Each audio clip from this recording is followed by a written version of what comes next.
Welcome to our channel.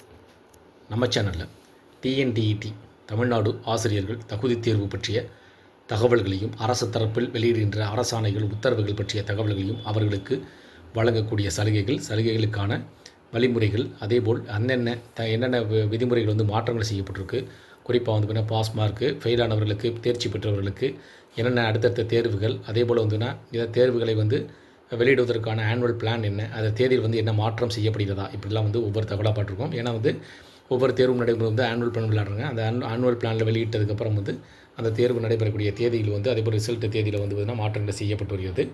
அதன் அடிப்படையில் தினந்தோறும் நம்ம தெரிந்து கொள்ள வேண்டும். இதனால் நம்ம தினந்தோறும் ஆசிரியர்கள் தகுதி தேர்வு பற்றிய தகவல்களையும், குறிப்பாக பார்த்திங்கன்னா அன்றைய தினம் நம்ம தேதி குறிப்பிட்டு நம்ம தெரியப்படுத்தக்கூடிய தகவல் என்ன கேட்டிங்கன்னா, கமெண்ட் செக்ஷனில் பார்த்திங்கன்னா அந்த அவர்களுடைய சந்தேகங்கள் நமக்கு அப்டேட் கொடுக்குறாங்க. சந்தேகங்களை கேள்வியாக கேட்குறாங்க. அவற்றை நிவர்த்தி செய்யும்போது அந்தந்த தேதிகளிட்டு நம்ம தகவலை நம்ம அப்டேட் பண்ணிகிட்ருக்கோம். சரிங்களா? இன்றைய தினம் பார்த்திங்கன்னா அந்த டிஎன்டிஇடி 13/2/2026 2026ஆம் ஆண்டு பிப்ரவரி மாதம் 13ஆம் தேதி இன்றைய தினம் நம்ம தமிழ்நாடு ஆசிரியர்கள் தகுதி தேர்வு பற்றி தெரிந்து கொள்ள வேண்டிய 5 முக்கிய அப்டேட்டுகளை தான் பார்க்க போகிறோம். இந்த தகவலின் அடிப்படையில் சர்டிஃபிகேட் எரர் கரெக்ஷன், குறிப்பாக பார்த்திங்கன்னா தேர்வு நடைபெற்றதில் தேர்ச்சி பெற்றவர்கள், தேர்ச்சி பெறாதவர்கள், குவாலிஃபைடு ஆனவங்க, குவாலிஃபைடு ஆகாதவர்கள், குவாலிஃபைடு ஆனவங்க அடுத்த நெக்ஸ்ட் எக்ஸாமுக்கு ப்ரிப்பேர் பண்ணணும். குவாலிஃபைடு ஆகாத 2026ஆம் ஆண்டு 2 தேர்வுகள் நடைபெறும் அப்படின்ற மாதிரி குறிப்பிட்டிருக்காங்க.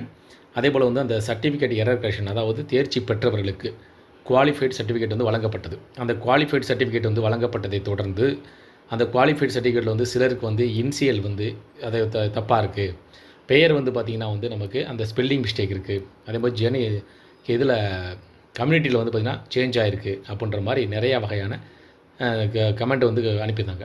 அப்போ பார்த்திங்கன்னா நீங்கள் அந்த மாதிரி இருக்கக்கூடிய குவாலிஃபைட் சர்டிஃபிகேட்டில் இருக்கக்கூடிய கரெக்ஷன், அதை எரர் கரெக்ஷன் எவ்வாறு பண்ண வேண்டும் அப்படின்னா, அந்த சர்டிஃபிகேட்டில் இருக்க எரரை கரெக்ஷன் பண்ணுறதுக்கு நம்ம அந்த டிஆர்பியோடைய வெப்சைட்டில் பார்த்திங்கன்னா ஒரு மெயில் ஐடி கொடுத்துருக்காங்க.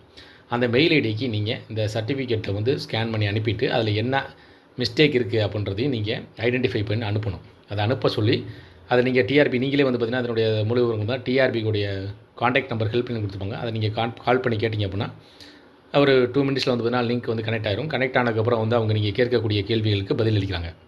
அதே போல் அந்த சர்டிஃபிகேட் பார்த்திங்கன்னா அந்த எரர் கரெக்ஷன் பண்ணுறதுக்கு நீங்கள் மெயில் பண்ண சொல்லியிருக்காங்க. அந்த மெயில் டிஆர்பியோட மெயில் ஐடிக்கு அந்த சர்டிஃபிகேட் பிழையாக இருக்கக்கூடிய அந்த சர்டிஃபிகேட்டை நீங்கள் அப்லோட் பண்ணிவிட்டு என்ன கரெக்ஷன், என்ன மாற்ற வேண்டும் அப்படின்றத நீங்கள் நோட்டிஃபை பண்ணி அனுப்பணும். சரிங்களா? அவ்வாறு அனுப்பும் பட்சத்தில் உங்களுக்கான அந்த குவாலிஃபைட் சர்டிஃபிகேட்டில் இருக்கக்கூடிய எரர் கரெக்ஷன் பண்ணப்படும். அதேபோல் எந்த ஒரு தகவலாக நீங்கள் நேரடியாக என்ன பண்ணிங்கன்னா அஃபிஷியலாக அந்த டிஆர்பியோடைய ஹெல்ப்லைன் நம்பர் இருக்குது, காண்டாக்ட் நம்பர் இருக்குது. அந்த காண்டாக்ட் நம்பரை நீங்கள் காண்டாக்ட் பண்ணினாவே அந்த டிஎன்டிஇடி சம்மந்தமாக தினந்தோறும் உங்களுக்கு இருக்கக்கூடிய சந்தேகங்கள், கேள்விகள், அடுத்து வரக்கூடிய தேர்வுகள், தேர்வு நடைபெறக்கூடிய தேதி, அதேபோல் தேர்ச்சி பெற்றவர்கள், தேர்ச்சி பெறாதவர்களுக்கு என்னென்ன தகவல்கள் இருக்குது, என்னென்ன வழிமுறைகளை பின்பற்ற வேண்டும், புதிதாக இருக்கக்கூடிய தேர்வில் யாரெல்லாம் குவாலிஃபைடு, அதில் பார்த்திங்கன்னா யாரெல்லாம் அந்த ஏஜ் லிமிட் ஏதாவது இருக்கா, அதற்குடைய எஜுகேஷன் குவாலிஃபிகேஷன் என்ன அப்படின்ற அனைத்து விவரங்களையும் நீங்கள் அந்த டிஆர்பியோடைய ஹெல்ப்லைன் நம்பரை வச்சு நீங்கள் காண்டாக்ட் பண்ணிக்கலாம். அதேபோல் அந்த டிஆர்பியோடைய மெயில் ஐடி இருக்காங்க. அந்த மெயில் ஐடிக்கு நீங்கள் கேட்டிங்க அப்படின்னா அவங்க ரிப்ளை பண்ணுவாங்க அப்படின்னு சொல்லுவாங்க. அதேமாதிரி நிறைய பேர் பார்த்திங்கன்னா சொன்னீங்கன்னா அந்த டிஆர்பியோடைய மெயில் ஐடிக்கு நீங்கள் மெயில் பண்ணதாகவும் அதுக்கு இன்னும் ரிப்ளை வரல அப்படின்ற மாதிரி சொல்கிறீங்க. அந்த மாதிரி ரிப்ளை வராதவங்க என்ன பண்ணுறீங்கன்னா டிஆர்பியோடைய ஹெல்ப்லைன் நம்பர், காண்டாக்ட் நம்பர் எடுத்து நீங்கள் கால் பண்ணி அவங்க கேட்கக்கூடிய இன்ஃபர்மேஷனை கொடுத்துட்டு அதில் என்ன பண்ணணும் அப்படின்ற ஃபர்தர் இன்ஃபர்மேஷன் நீங்கள் கலெக்ட் பண்ணிக்கங்க. ஏன்னா அவங்க என்ன சொல்கிறாங்கன்னா, நம்ம அந்த ஹெல்ப்லைன் நம்பர் காண்டாக்ட் பண்ணும்போது அந்த டிஆர்பியோட மெயில் ஐடிக்கு தான் அனுப்ப சொல்கிறாங்க. அந்த மாதிரி மெயில் ஐடிக்கு அனுப்பியும் ரிப்ளை வரல அப்படின்னா நீங்கள் நேரடியாக அந்த helpline number, contact number contact பண்ணி நேரடியாக டிஆர்பிலே நீங்கள் பேசி உங்களுடைய டவுட்டை நீங்கள் கிளியர் பண்ணிக்கலாம். அதேபோல் சர்டிஃபிகேட் வேலிட் டேட், அந்த சர்டிஃபிகேட் வேலிட் டேட் என்ன அப்படின்னு கேட்குறாங்க.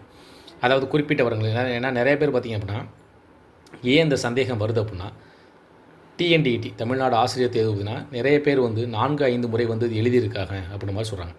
அதாவது இல்லை என்ன கேட்டிங்கன்னா, நம்ம 4-5 முறை அந்த டிஆர்பியோடைய டிஎன்டிஇடி ஆசிரியர் தகுதி தேர்வு எழுதியிருக்கோம் அப்படின்ற மாதிரி சொல்கிறாங்க இல்லைங்களா? அப்படின்றனால அதனுடைய தேர்ச்சி விகிதம் அந்த தேர்ச்சி பெற்றோம்னா எத்தனை வருடங்கள் வரை அந்த வேலிட் டேட் இருக்கும் அப்படின்ற சந்தேகங்கள் நமக்கு வந்துருச்சு. ஆனால் பார்த்திங்கன்னா அந்த வேலிட்ன்றது பார்த்திங்கன்னா அந்த குவாலிஃபைட் சர்டிஃபிகேட்டுடைய valid life time valid certificate அப்படின்னு தான் சொல்கிறாங்க. சரிங்களா? அதனால் நீங்கள் ஒரு முறை எழுதினாலும் அது லைஃப் டைம் சர்டிஃபிகேட் அப்படின்னு சொல்கிறாங்க. அடுத்து நீங்கள் அடுத்து இருக்கக்கூடிய எக்ஸாமுக்கு நீங்கள் ப்ரிப்பேர் பண்ணி அந்த தேர்வை எழுதினால் போதும் அப்படின்னு மாதிரி சொல்லப்படுது. சரிங்களா? அதே போல் அந்த சர்டிஃபிகேட் நீங்கள் ஏன்னா நிறைய இந்த சந்தேகம் மெயினாக எல்லாருக்கும் வர காரணம், நிறையா பேர் பார்த்திங்கன்னா 4-5 முறை அந்த டெட் எக்ஸாம் எழுதியிருக்கா சொல்கிறாங்க, தேர்ச்சி பெற்றிருக்கதாகவும் சொல்கிறாங்க. சரிங்களா? அதில் அதே போல் அந்த ரீவல்யூஷன் பண்ண முடியுமா அப்படின்னு. இது வரைக்கும் பார்த்தீங்கன்னா அந்த டிஎன்டிஇடியில் ஆசிரியர் தகுதி தேர்வை பொறுத்த வரைக்கும் எந்த ஒரு ரீவேல்யூஷன் ப்ராசஸும் இல்லை அப்படின்ற மாதிரி தான் சொல்கிறாங்க. ஆனால் வந்து பார்த்திங்கன்னா இதை வந்து கோரிக்கைகள் வைக்கப்படுது. அதாவது மாணவர்கள் தரப்பிலும் ஆசிரியர் தரப்பிலும் தேர்வு எழுதக்கூடியவர்கள் தரப்பிலும் வந்து அவர்களுக்கான குறிப்பாக வந்து பார்த்திங்கன்னா ஒரு சிலருக்கு வந்து பார்த்திங்கன்னா அந்த 1-2 மதிப்பெண்கள் வந்து பார்த்திங்கன்னா அந்த தேர்ச்சி வீதம் வந்து குறையிறதுனால தங்களுக்கு அந்த ரீவேல்யூஷன் ப்ராசஸ் வந்து வேண்டும் அப்படின்ற மாதிரி கோரிக்கை வச்சுருக்காங்க. அதை நீங்கள் டிஆர்பியோட மெயில் ஐடிக்கு நீங்கள் காண்டாக்ட் பண்ணீங்க அப்படின்னா அந்த ரீவேல்யூஷன் ப்ராசஸ் வந்து பற்றிய எந்த ஒரு தகவலும் இல்லை. அதுமாதிரி காண்டாக்ட் நம்பர் ஹெல்ப்லைன் கேட்கும்போது வேணால் இது வரைக்கும் வந்து வேணால் அந்த ரீவேல்யூஷன் ப்ராசஸ் இல்லை. குறிப்பாக என்ன சொல்ல வராங்கன்னா ஓஎம்ஆர் ஷீட் வெரிஃபிகேஷன் பண்ணக்கூடிய எந்த ஒரு எக்ஸாமுக்கு வந்து அந்த ரீவேல்யூஷன் அப்படின்றது இல்லை அப்படின்னு பார்த்தா சொல்கிறாங்க. சரிங்களா?